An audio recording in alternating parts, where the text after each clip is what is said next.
I used to think powerful countries do not have money problems. Maybe you thought the same thing too. When you hear America, your mind builds an image. Wall Street, Silicon Valley, the dollar, the army, big banks, big companies, billionaires, power everywhere. So one question feels strange. If America is so powerful, why is the debt so big? Do not rush past that question. Just sit with it for a second, because our brain has a very simple rule. Debt usually feels like weakness. When a person has too much debt, we assume trouble. Maybe he spent too much. Maybe his income was too small.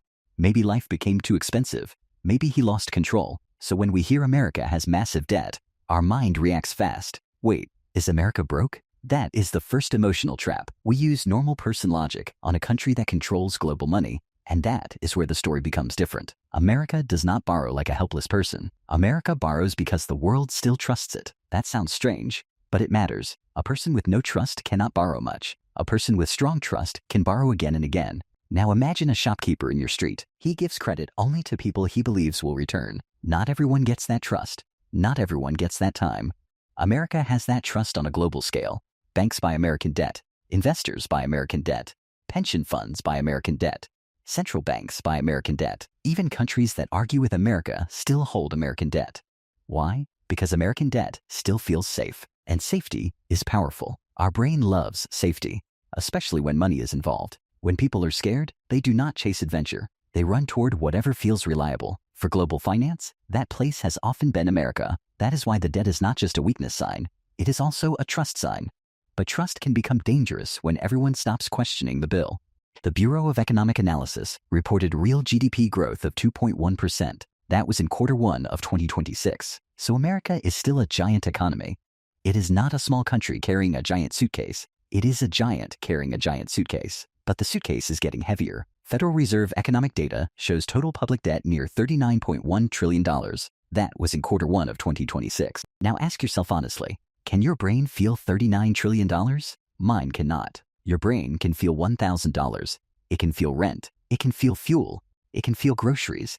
It can feel a credit card bill. But $39 trillion becomes fog. The number becomes too big to fear properly. And when numbers become too big, people emotionally disconnect from them. That is why huge debt can hide in plain sight. It is not small. It is just too large for daily imagination. So the real question is not only this, how big is the debt? The better question is this, how heavy is the debt? Because debt depends on the body carrying it. Imagine two people. One earns $1,000 a month. He owes $900. That feels dangerous. Now imagine another person. He earns $100,000 a month. He also owes $900. Same debt, different pressure. This is why GDP matters. GDP is the size of the economic body. Debt is the weight sitting on that body. A strong body can carry more weight, but even strong bodies get tired. The Congressional Budget Office projects debt held by the public rising from 101% of GDP in 2026 to 120% of GDP by 2036. That does not mean America collapses tomorrow morning. It means the pressure line is moving upward. You can still drive a car with warning lights, but would you ignore them forever? At first, you tell yourself it is fine. The car still moves. The engine still sounds normal. Then the light stays on.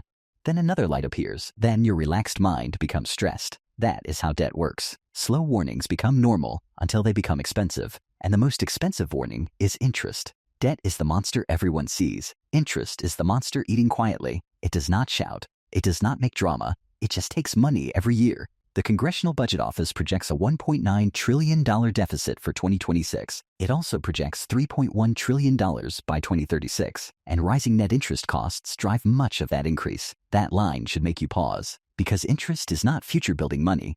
Interest is yesterday's bill coming back today. Money going to interest cannot go somewhere else.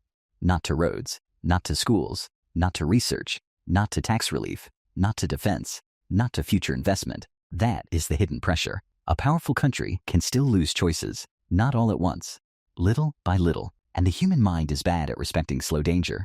We fear sudden crashes. We ignore slow leaks. If a roof collapses, everyone panics. If water leaks behind a wall, people wait. Debt is often that wall leak. The house still looks fine. The lights still work.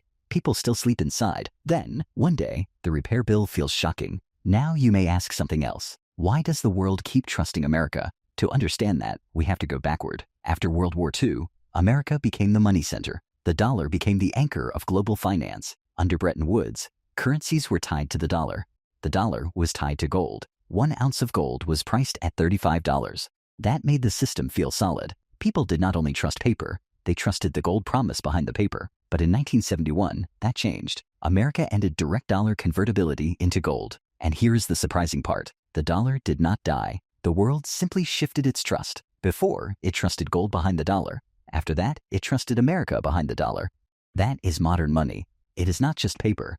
It is belief repeated every day. A dollar works because people expect acceptance tomorrow. A bank accepts it because another bank accepts it. A country holds it because other countries hold it. A trader uses it because the next trader uses it. Do you see the loop? Trust becomes habit. Habit becomes system. System becomes power. That is why the dollar is still king. The International Monetary Fund reported the dollar remained the largest reserve currency. Its share was 56.77% in late 2025. So no, the dollar is not dead, but it is not untouchable either. Big systems rarely break in one movie-style moment. They usually change quietly, while everyone is still pretending things are normal. First, people complain. Then they diversify a little. Then they buy more gold. Then they test other currencies. Then they still use dollars. But they keep backup plans. That is not collapse. That is caution.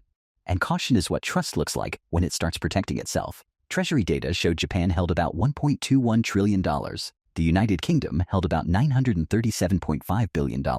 That was in April 2026. Think about that carefully. Countries may criticize America, but many still park money in its debt. It is like complaining about a road while driving on it every morning. Because the road still works. Because everyone else is still using it. Because changing roads feels risky. This is America's strange power. Its debt is not just debt. It is financial plumbing. Treasuries sit inside banks. They sit inside reserves. They sit inside pension funds. They sit inside portfolios. They are used as safe assets. They are used as collateral. So when America borrows, the world does not only watch, the world participates. And that makes the problem deeper. Because if one country's debt becomes everyone's safe asset, everyone has a reason to stay calm, even when the numbers become uncomfortable. That is how systems survive longer than people expect. But survival does not mean no pressure. The pressure shows up in normal life. A country can look powerful on paper, but households can still feel squeezed. The New York Federal Reserve reported household debt around $18.8 trillion. That was in Q1 of 2026. People do not feel GDP. They feel rent. They feel groceries. They feel insurance. They feel car loans. They feel credit cards. They feel the paycheck disappearing. Have you ever opened your account after payday? And somehow, the money already feels gone? That small feeling explains a big country too. On paper, things can look strong. In daily life, pressure can feel personal. Officials may say the economy is growing. Markets may hit new highs. GDP may look fine, but your wallet asks a different question. Strong for who? That question is powerful because it breaks the illusion.